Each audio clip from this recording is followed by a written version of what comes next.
What happens when the CEO of a growing bakery chain trades his corner office for flour-stained aprons and a name tag? Franklin Keller stood in the back of his SUV, pulling a worn-out hoodie over his head, then slid his arms into a second-hand windbreaker. His beard had grown in thick over the past few weeks, and the old glasses perched on his nose finished the look. He glanced in the mirror. No one would recognize him. Not even close.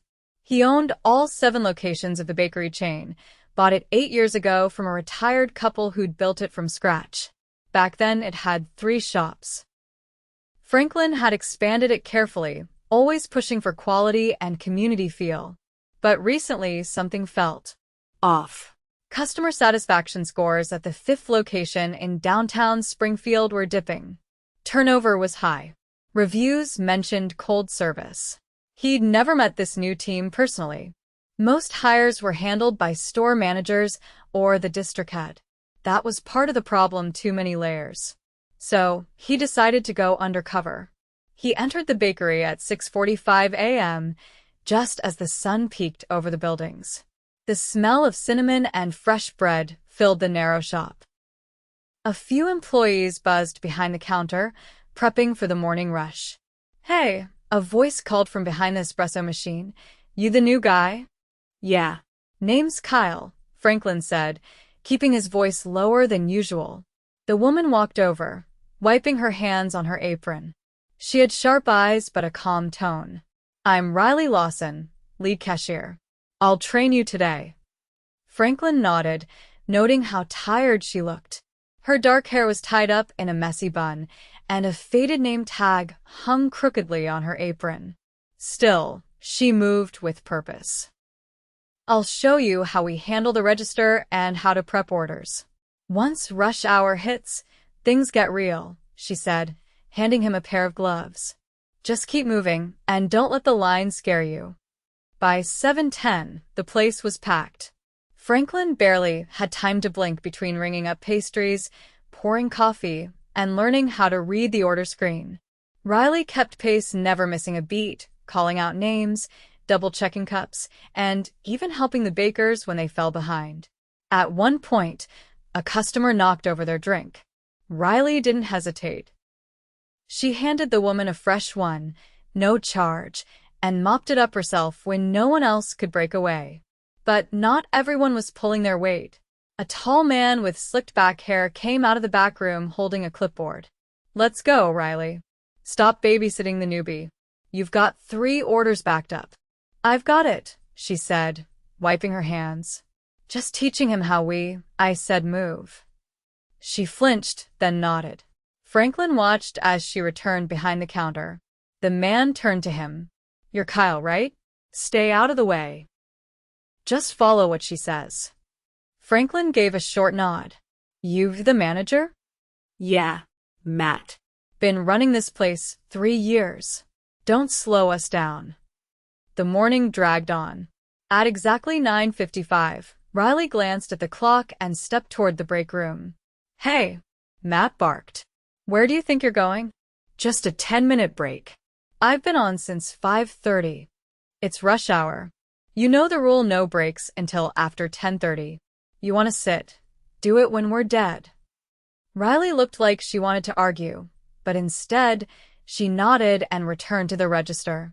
Franklin felt his stomach twist. By 11, she was pale and leaning on the counter between orders. A customer asked if she was okay. "I'm fine," she said with a tight smile. "Just a long morning." Franklin didn't say anything, but he noticed Matt hadn't stepped in once to help. He just walked around with his clipboard, occasionally criticizing the staff.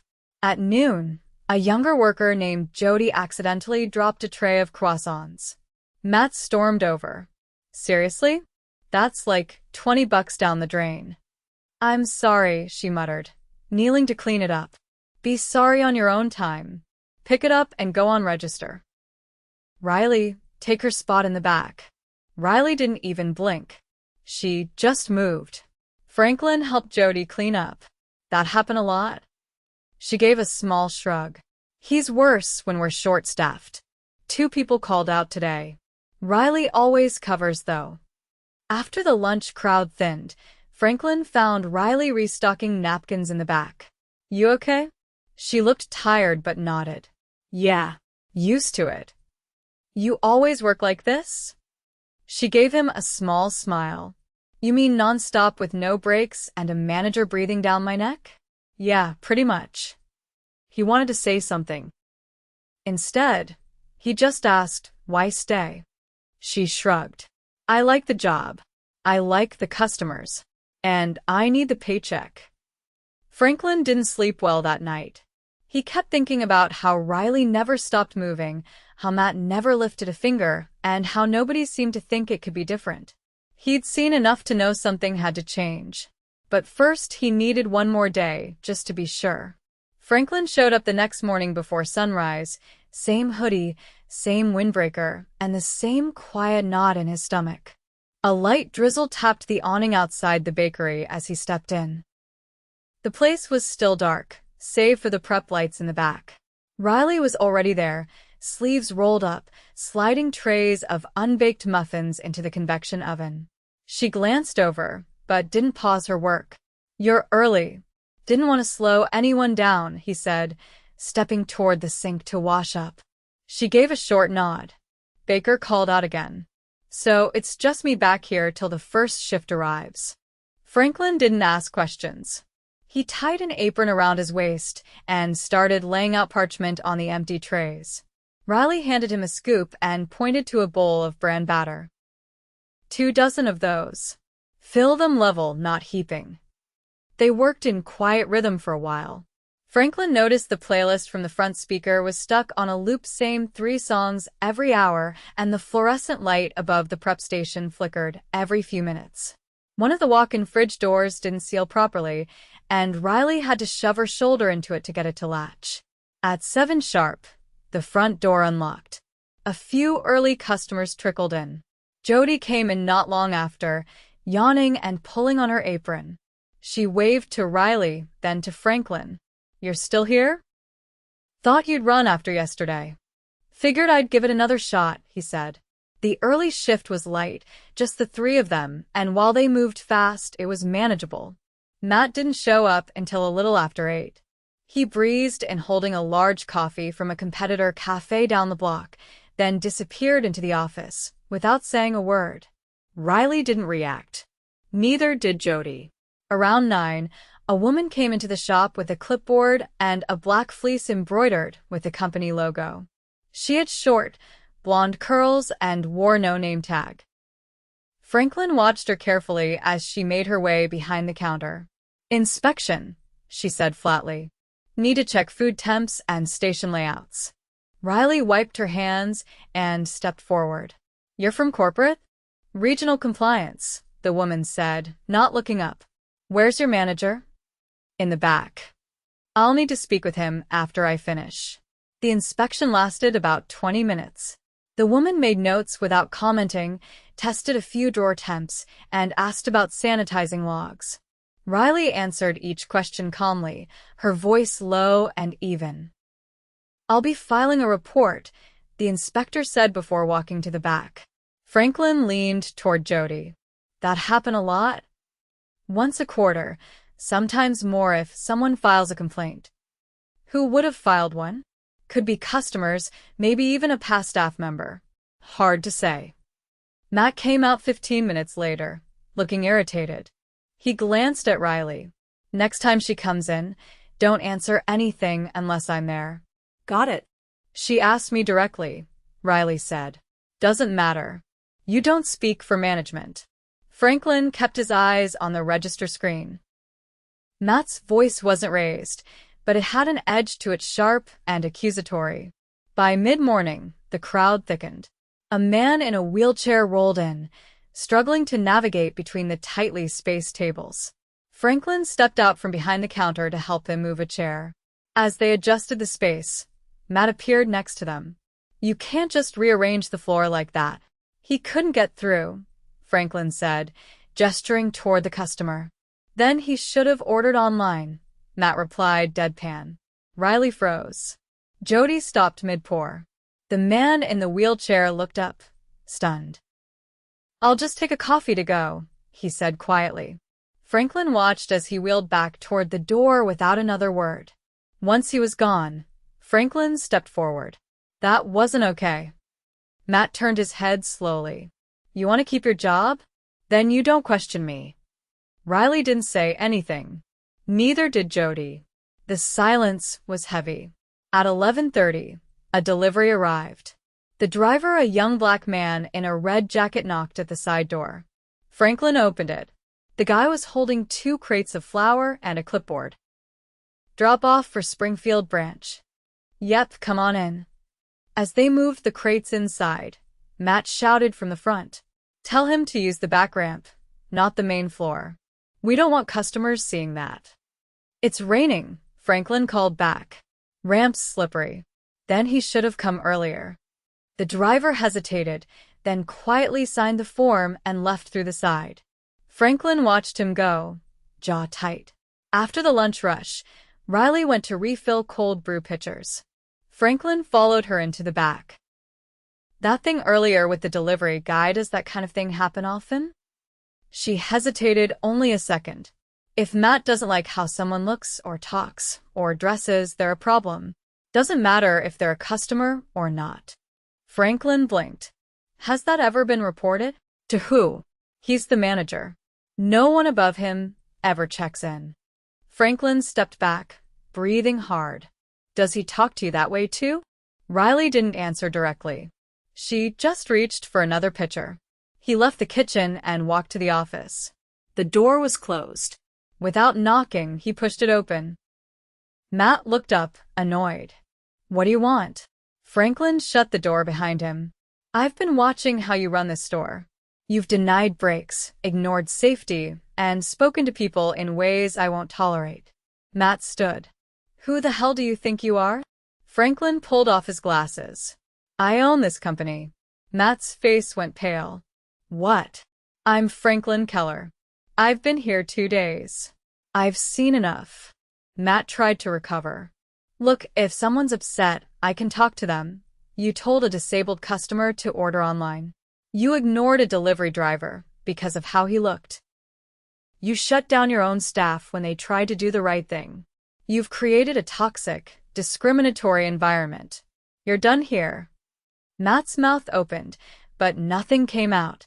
Franklin turned, opened the door, and called into the front. Riley, can you come here? She stepped in cautiously. Franklin looked at Matt. Hand her your keys. Matt didn't move. Now. He pulled the ring from his belt loop and placed them on the desk, then walked out without a word. Franklin turned to Riley. You're the acting manager for now. Full pay bump. I'll get someone from HQ here tomorrow to help with scheduling and coverage. Her eyes widened. Wait, what? You've held this place together long enough. Time you had the authority to actually fix it. She looked stunned. But you've earned it. And I'll be staying in town to help. We're not throwing you into this alone. She blinked, slowly nodding. You okay with that? He asked. Riley drew a deep breath. Yeah. I think so. Franklin placed a hand on her shoulder. Good. Because this place? It's going to be better. Starting now.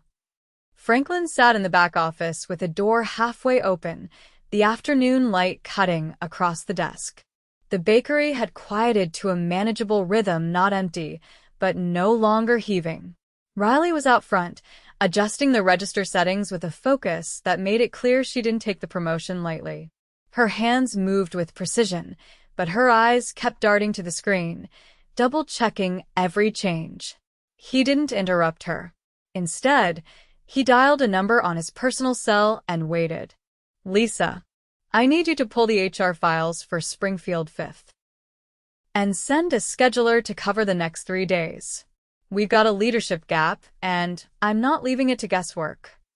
Understood, came the reply. Anything else? Yeah. I want a copy of every complaint filed from that location in the last year. And I want to know why none of them reached me. As he hung up, he looked out toward the front. The team was still light, only Riley and Jody, but they were holding it together. Still, that wasn't sustainable. He walked out and stood by the entryway, scanning the floor. "Riley," he said quietly. She looked up from the register. "You have another cashier who's on schedule today?" Camille was supposed to be here at 1. She hasn't called in, but she's usually late. Was that ever addressed? Riley hesitated. Matt used to dock her hours when she came in late, but he did it without notice. She stopped checking in after that. Franklin let out a long breath and pulled his phone again. "Lisa, see if Camille is still active in the system. If she is, call her and tell her to report in today. If she doesn't respond, she's off payroll by tomorrow." He turned to Riley. "You and Jody are doing too much for too long. That ends now." She gave a small nod but didn't speak.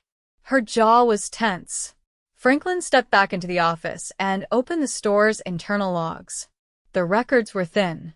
Daily notes from Matt were brief and vague. No mention of staffing issues, no incident reports, nothing about the delivery access, and certainly nothing about denied breaks. It was all just numbers and timestamps. Paperwork that looked clean unless you actually lived it. By 3:30, Camille still hadn't shown. Jody was starting to slow down. She leaned against the pastry case for a moment, stretching her back. "Go take 15, Franklin said as he stepped beside her. She blinked. "Really?" Go. "Riley and I have it." Riley didn't flinch. She'd already stepped over to cover the espresso bar. Franklin moved to the register. It wasn't glamorous work, but he kept pace, typing orders, counting change, wiping down surfaces between customers. During a short lull, Riley glanced over. "You're not what I expected." "Why's that?" "I figured the owner of a company this size wouldn't know how to do half the stuff." "I didn't at first," Franklin said. "But I learned it the hard way when I bought the first shop. Spent 6 months working the oven and register because I couldn't afford a full staff." Riley raised her eyebrows, but didn't press. Franklin continued. "Somewhere along the way, I got too far from the counter. That's on me." She didn't respond, but her expression softened just slightly. At 4:15, the front door chimed and a woman in a black raincoat stepped in, tugging a hood off her head. She paused near the counter, blinking as she looked around. "Camille?" Franklin asked. She nodded, hesitating. "I got a call from someone saying I still had a shift today. I thought I was off the schedule." "You were still listed this morning," Franklin said, motioning her toward the side. "Let's talk." They moved to the short hallway by the storage racks. Franklin kept his voice low. "Why weren't you coming in? Matt told me last month that if I was late again, I'd lose my closing shifts. I tried to explain that I take care of my mom in the mornings, and sometimes I run behind. He didn't care. Just said he needed people who weren't a liability." "Did you speak to anyone above him?" "I didn't know who to call. The number in the handbook went straight to voicemail." Franklin nodded once. "You're here now, and that counts. We're short. You willing to clock in and help close?" Camille looked surprised. "You're not firing me?" No. "But I expect you to be here when you're scheduled, or to call if you can't. From now on, you talk to Riley if something comes up." She'll work with you. "Understood." Camille nodded quickly. Yes. "I can stay as long as you need." Good. "Grab an apron." As she stepped away, Franklin noticed Riley watching from behind the counter. She didn't say anything, but her brow furrowed slightly as Camille walked past. Franklin joined her. "She's not perfect," he said, keeping his voice neutral. "But she's not the problem." Riley exhaled slowly. "It's just, we've all had to pick up slack when people ghost. It gets old." "I know. But part of this is on us on leadership.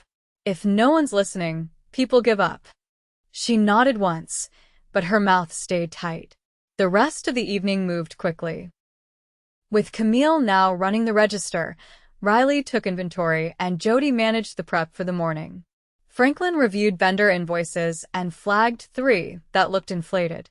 He made a note to audit all recurring supply charges. At 6:30, A woman in a green coat came in pushing a stroller. The child inside was crying, and the woman looked frazzled. She ordered a tea and a slice of banana bread. Camille rang her up, but when she reached for her wallet, she froze. "I left my card in the diaper bag. I'm so sorry." I'll come back." Camille glanced at Franklin, but he didn't need to say anything. "It's okay." "On the house," Camille said, handing her the tea. The woman looked stunned, then grateful. "Thank you." As she settled at a table, Riley walked over and handed Camille a cloth to wipe the counter. "You handled that well," she said quietly. Camille gave a small smile. "She looked like my sister. Just needed something to go right." Franklin watched them from the back, saying nothing. It was small, but it mattered. At closing, Riley locked the front door and flipped the sign. Jody was already mopping, and Camille had started restocking the pastry case for the morning. Franklin gathered the team. "You all pulled through today. No one should have to work under the conditions you've endured. That changes now." He looked at Riley. "You're not just filling in. You're the permanent manager. You'll get official notice from HR tomorrow, but it's done." Riley's eyes widened. Okay. "You'll help rebuild this place. Fair schedules, better systems, and actual support." Jody looked up from the mop. "Does that mean more staff?" "We're hiring. And I'm reviewing pay rates across all stores. You're long overdue for raises." Camille leaned on the counter. "Is this just for today? Or is this real?"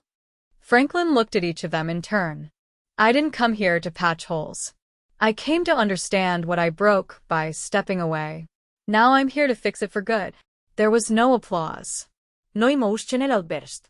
Just a weighted silence filled with something steadier.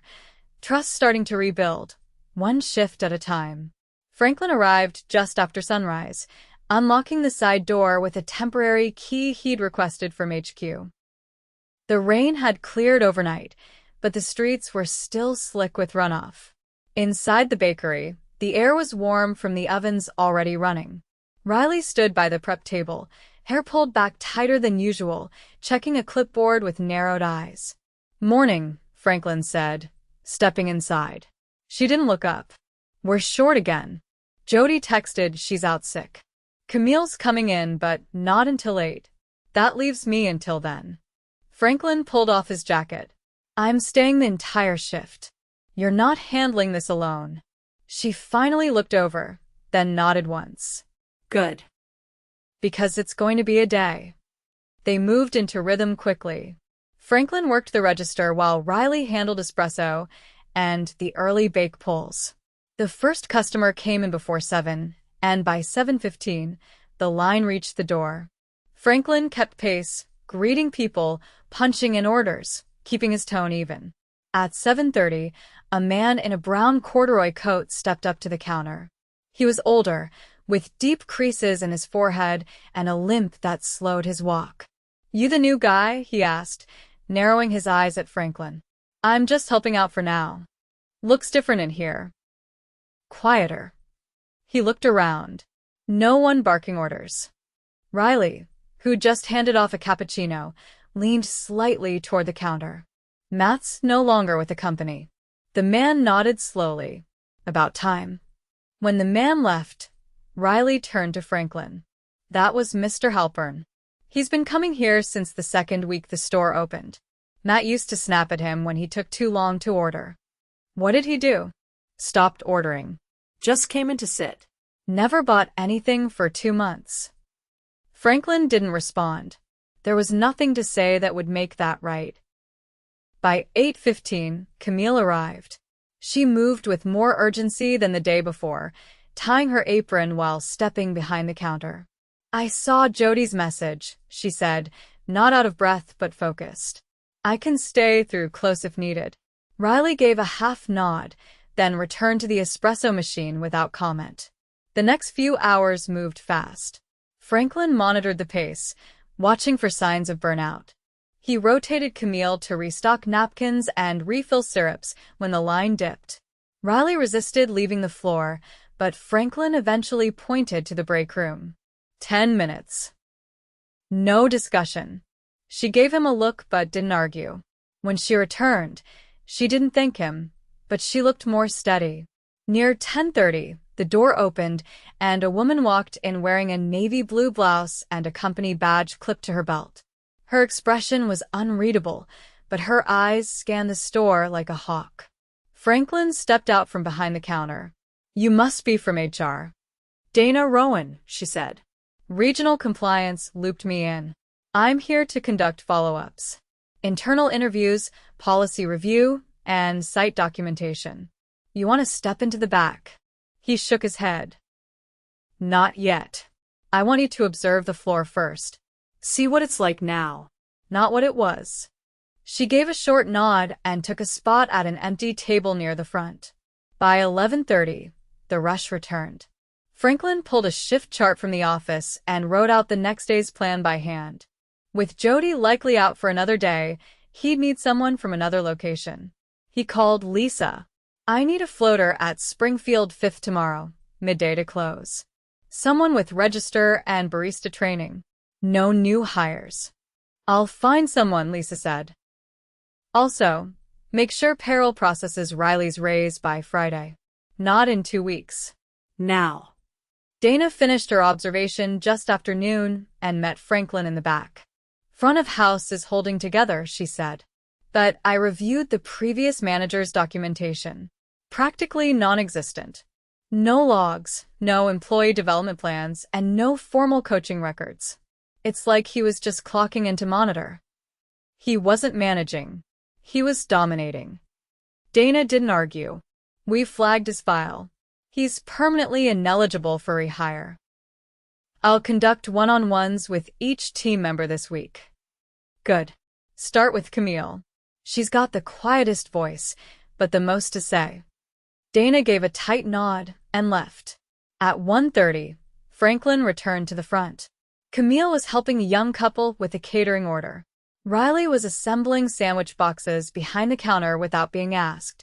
"I need to pick up speed on these orders," Riley said without looking up. "We're behind. Let me take the front. Rotate back when you're caught up." "No." "I've got it." He studied her for a moment, then stepped aside. Let her own it. By mid-afternoon, the flow steadied. Franklin sat with Riley for the first time all day, just outside the kitchen. "You learning anything new with the added responsibility?" he asked. She leaned back. "I'm learning how much was missing. We didn't even have a working thermometer for the cooler until I ordered one myself last week. I'll approve reimbursement." She shook her head. "Already paid for. Just needed to get it done." Franklin didn't push. "You're not obligated to fix everything alone." "I'm not. But if I don't fix the small things, they become big things. Like that cooler, it was running warm for weeks. One spoiled batch of milk, and we could have sickened a customer." "Point taken." She looked at him carefully. "You're not just here for show, are you?" "No." "And I'm not disappearing after this week either. We're setting up a field rotation. Every exec spends 1 week a quarter in store. It's not optional." She nodded slowly. "That'll help. But only if they actually listen. They will, or they won't be execs anymore." At 4:15, a high school student walked in wearing a faded hoodie and a backpack. He approached the counter, glancing nervously at the menu. Camille greeted him. "First time?" He nodded. "What can I get you?" I have $4. What's the cheapest sandwich?" Camille looked up at Franklin, then back at the boy. "Tell you what," she said. "Try the turkey cheddar. It's simple. No charge today." His eyes widened. "For real? First-timers get one on the house." He waited a moment, then smiled. "Thanks." As she handed off the sandwich, Riley walked over, arms crossed. "You cleared that." Franklin stepped in before Camille could answer. "I did. That kid's going to remember this place. That's marketing we can't buy." Riley gave a slow nod. "All right. Just don't let it become a habit. We're not a free kitchen. We're also not a fortress." As the shift ended, Franklin gathered the team in the back.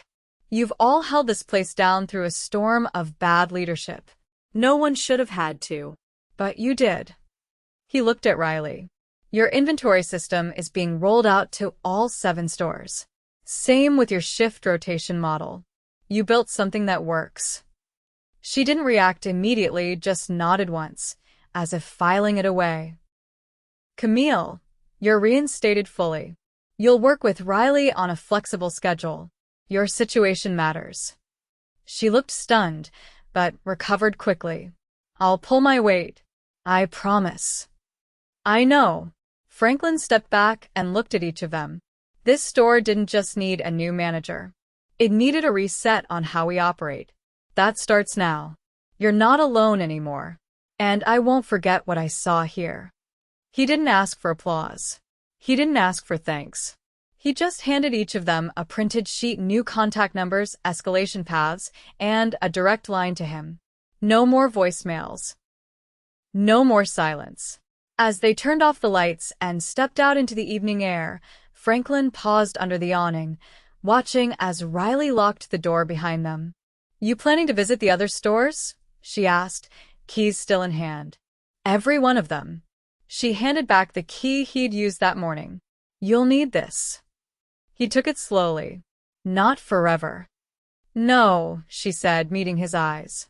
Just long enough to remind the rest of them what this place is supposed to be.